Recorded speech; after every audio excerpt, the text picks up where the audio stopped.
It's time to get your checking account to zero with free checking from PenFed. That's zero ATM fees, zero balance requirements, and zero time spent waiting for your paycheck to direct deposit because you can receive it up to 2 days early.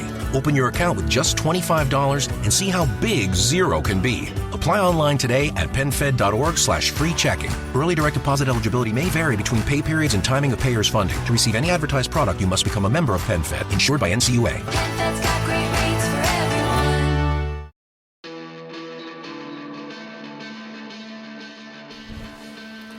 What is up, everyone? I'm Jeff Lund, and this is the Mediocre Alaskan Podcast. It was another beautiful weekend in Ketchikan.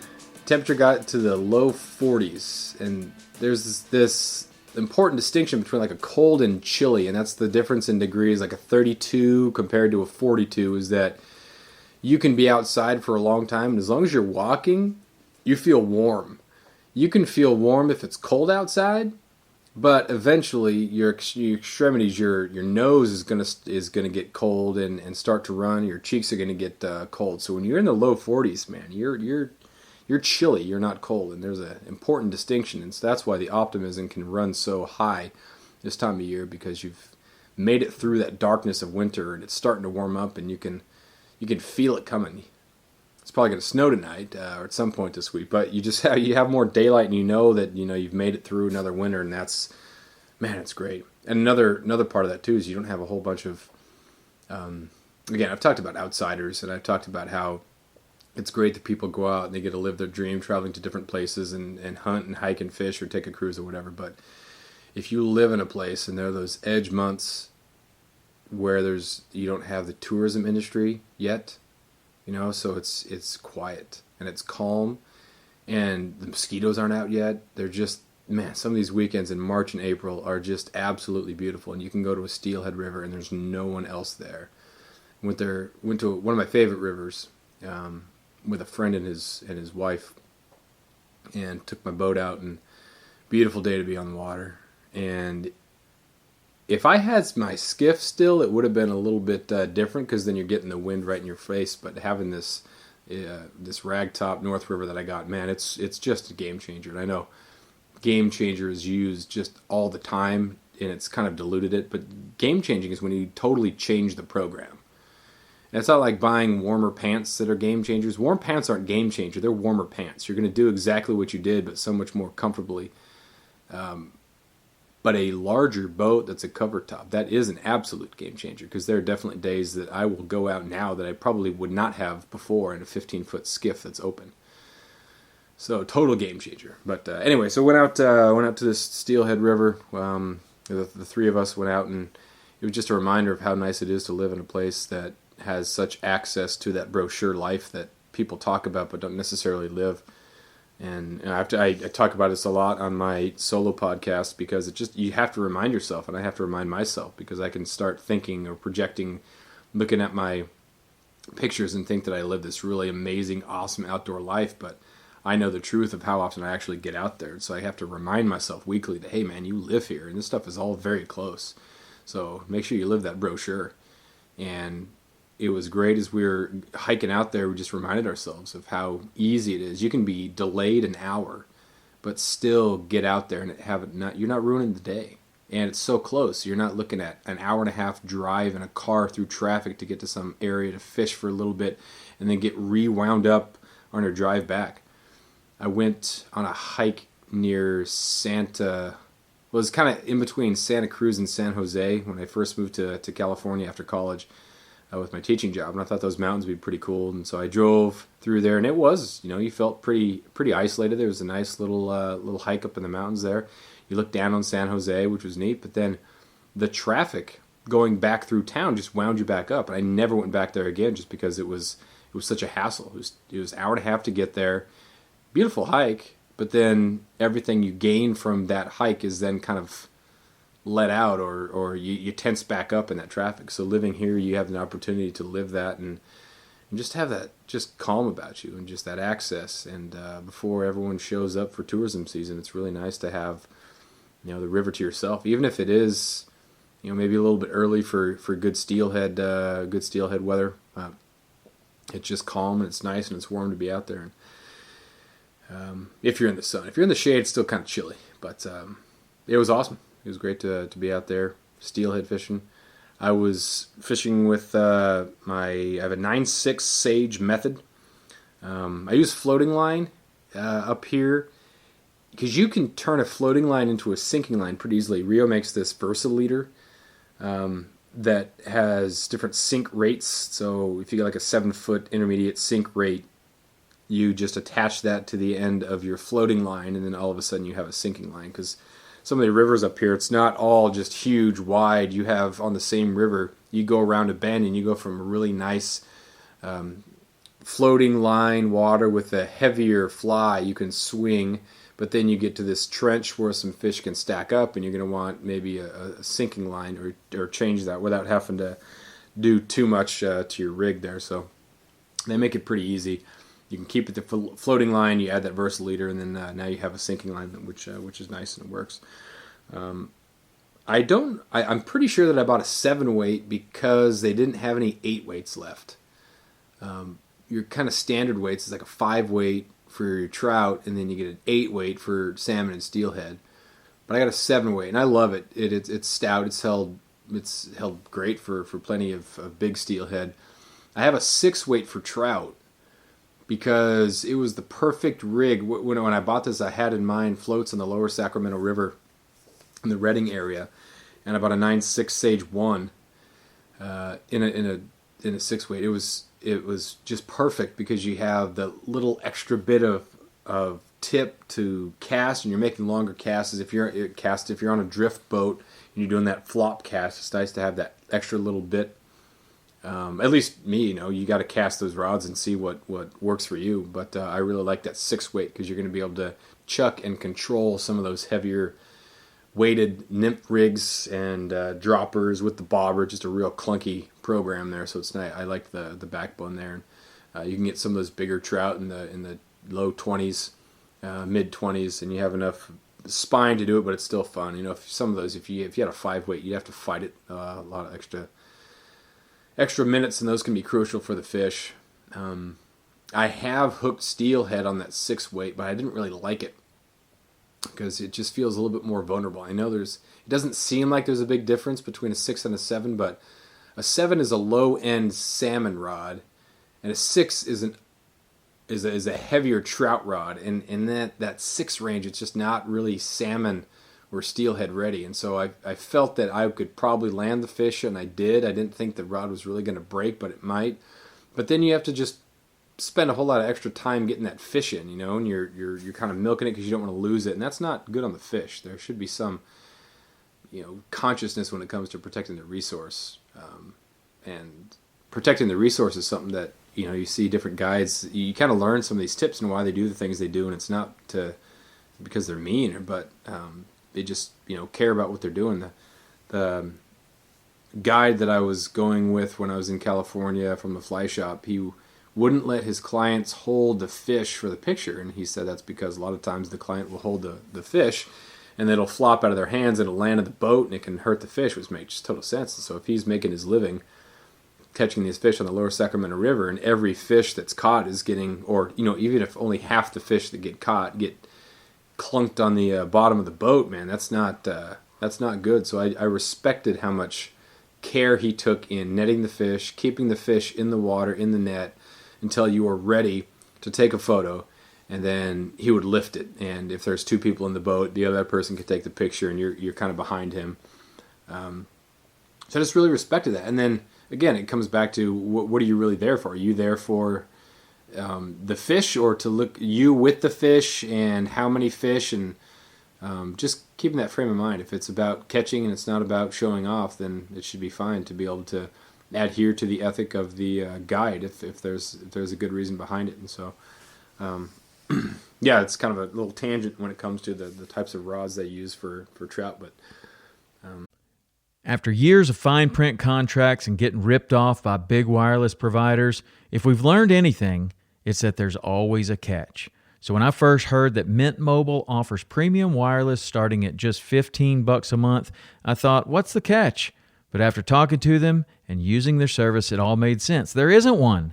Mint Mobile's secret sauce is that they're the first company to sell wireless service online only. They cut out the cost of retail stores and pass those sweet savings directly to you. For anyone who hates their phone bill, Mint Mobile offers premium wireless for just $15 a month.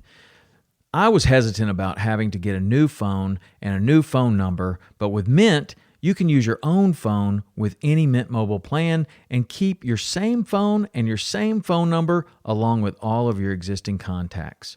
Mint Mobile gives you the best rate whether you're buying for one or for a family, and at Mint, families start at 2 lines. All plans come with unlimited talk and text plus high-speed data delivered on the nation's largest 5G network. Switch to Mint Mobile and get premium wireless service starting at just $15 a month.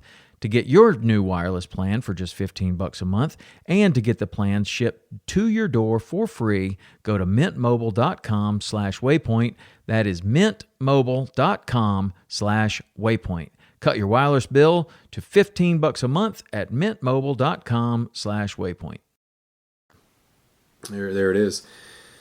I know some friends who go 8 weights for salmon steelhead, who go bigger, some 9 foots. It really just depends on what you want, what you're comfortable casting. Some people like a lighter action or slow action rod. Sage is the method is a pretty fast action rod, which I like. It either fits my casting style, or that's just I molded my casting style to that, because I think I've pretty much got fast action rods since I started fishing, and so it kind of matches that. But those price points, they're pretty expensive rods, and you really want something that matches what you're doing there. I was reading a lot of fly fishing experts talk about how a lot of people don't even know and can't even utilize the extra science behind some of those really, really expensive rods. And they're so specific, just your general casting person is not going to be able to utilize that difference in the 200 to 3. And if you're talking like a $700 rod, if you haven't fished very long, you're not going to know the difference. You're not going to, if you start right off with that, you pick up fly fishing and you have that $65 Fluger starter kit, and you go to jump right up to a $700, $800 rod. Are you? It's an expensive rod, but are you using it correctly? Do you know what you're looking for, and is that rod giving that? So it's kind of nice to go that intermediate step, and you buy a fly rod that's meant to be a fly rod, made by fly rod people, and you cast some other rods and think, this middle of the road rod, or this $150 kit that I got, I wish it was a little bit longer. I wish there was a little bit more flick that I could get. I wish that when it casts, I wish it could do this. And then you cast something else and you find, oh, actually, I just need to be more fundamentally correct with my casting, or adjust that. Or you find a rod that, oh, actually, I kind of like how this one casts better. And then once you get used to that, then when you get a premium rod, you're like, this is what I wanted, and this is a better rod for that. It's lighter, it's responsive, and then you know what those things mean for you. I would not consider myself an expert whatsoever, but I was able to, the Sage method and the Sage 1 that I got, those are my third or fourth rod in the progression. And so I'm buying, the premium end of the exact type rod that I wanted for the exact type fishing. So if you're looking to get into steelhead fishing in Southeast Alaska or in California, wherever you're at, knowing what type of rod, starting off with that starter kit, that you like fly fishing, and then you go to the intermediate one, and then at that point you can judge, all right, if I'm going to premium, is this the type of action I want? And I'm going to refine that action. I'm going to refine everything about this, and that's what I'm looking for. Other than just buying something because it's expensive or it looks pretty, You buy a 9.6 Sage method because I have one, but you actually don't like the 9.6. You actually would probably prefer a 9-foot rod, and you want something that's a little bit, stout, or less stout when it comes to casting. So you spend all this money because I recommended that, but it doesn't match your casting style. It doesn't make you wrong. It doesn't make me right. It just, you have to kind of fine tune in what you want, and that's the main thing. It's with everything in the outdoors. Whether you're buying Sitka or Kuyu or Stone Glacier for a pack or Kufaru, it doesn't matter. It's just kind of what you like. when you get to that premium level, it's going to be a good version of whatever that is. And some people don't like what that is. They want something that's a little bit different. So I was talking to a buddy about packs not too long, a couple days ago. And he was looking at Stone Glaciers or Kufarus, and you're like, dude, I have a Stone Glacier. I love Stone Glacier. I love the pack, and the customer service, or just the company itself, is just an exceptional company. I like how they describe themselves as nimble, which means that they're not trying to grow too fast. They're doing quality control first, and then putting out products as they kind of get them to that level that they want there to be. They're not just pumping the market full of these things and figuring out as they go. Some of the other newer companies kind of do that, where they just kind of pump stuff out to get it out there. And then, I bought a pair of pants from a company that it didn't really like. They tore pretty easily. And then I bought a puffy jacket, and it was okay. It works if it's cool. But if it's cold, it's not really what you want. It doesn't have a hood, so I think First Light's now doing some better stuff. And but it seemed like they kind of pumped a lot of stuff out there first, and then kind of figured out as they go. But again, there are people who love First Light and prefer First Light, so it's just about what you want. And I think we get too caught up in listening to what other people prefer rather than what we want, and trying stuff out, and then validating what we bought through calling it bomb-proof or game changer or whatever. So that's the rig that I use for Steelhead. Make sure that I have your typical pink colors, purple and black. Having those in a couple different sizes too. In some of the early spring stuff, I don't have big old huge, your intruder style, just massive mega swinging flies. I like some smaller ones too, even ones that like a bead head on a scud type hook with just a little crystal flash and some yarn. Some of those simple ones work really nicely. But just having stuff and then fishing it well, that's ultimately what it comes down to. Knowing that the fish are there, you got to trust that, especially if it's early season, trusting that the fish are there, and then working your way down to it, being patient. I wasn't patient yesterday when I was out, and I knew that the hole was a good hole, and I'd caught some nice bright fish there early on in the year. It was kind of the first holding spot once they get into the river, and so knowing the river, and it looks consistent, and it looks exactly like the rest of the river on this low stretch for the first probably half mile or so, until what looks like an obvious first holding spot. But this one, it's cut out. And so it doesn't look deep at all. It looks like it's about a foot and a half across all the way, but this thing trenches out to about 5-6 feet. And it's a great spot for holding, and I'm not sure how many people... I've never seen anybody else fish it because I don't usually see a lot of people out there. But it's not one of the ones that are kind of on the radar for people, I don't think. I hope not. But so as I'm fishing that, I'm fishing the top of that just way too quickly. And it's one of those spots that's pretty featureless. And so if it's featureless, it seems like as you're moving down the run, that noise is just gonna carry so much more. And so by the time I was probably 15-20 feet away from a fish that came up and porpoised, and I thought, oh man, I'm too close. I needed to stay diligent, and I needed to stay away, trust that the fish were there, and keep swinging through, and switch my flies from up there after a couple times through, rather than rush down to that spot where they were close. And at that point, I don't think, you feel like it's game up. If they're that close, then they might not spook and take off, but once they know something is up, it just doesn't seem like you can stay there all day and like hit them in the face.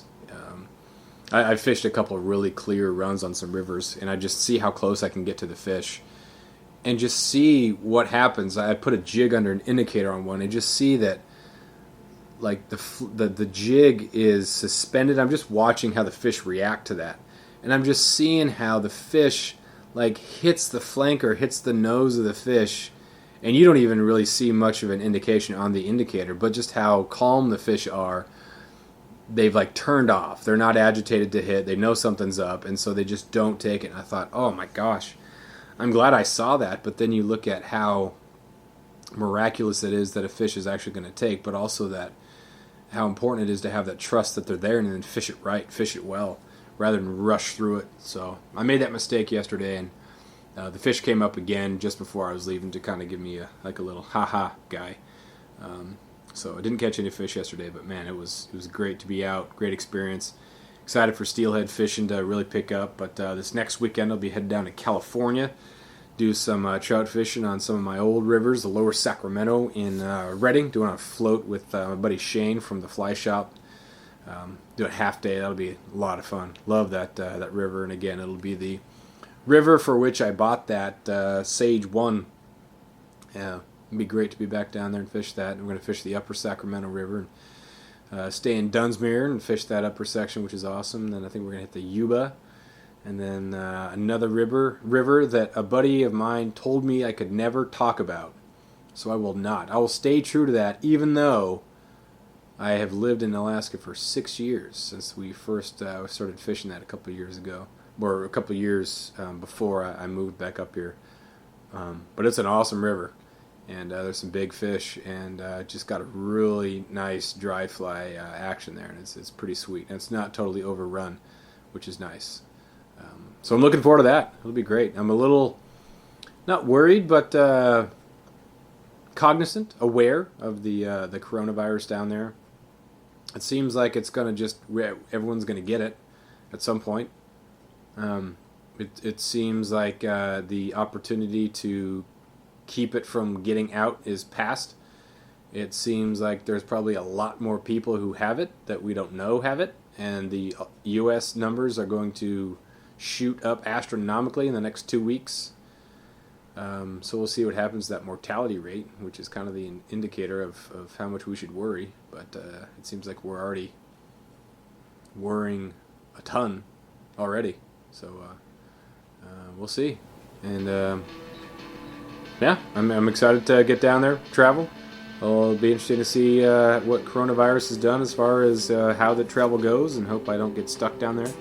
Because if there is some sort of massive dystopian novel type disease, I would much rather be in Ketchikan than down in California if that goes down. But that's the science fiction literature teacher in me talking. But, we'll call that episode whatever that is. Make sure you check out the mediocrealaskan.com for the content. Make sure you yeah, that's about it. We'll talk to you next time.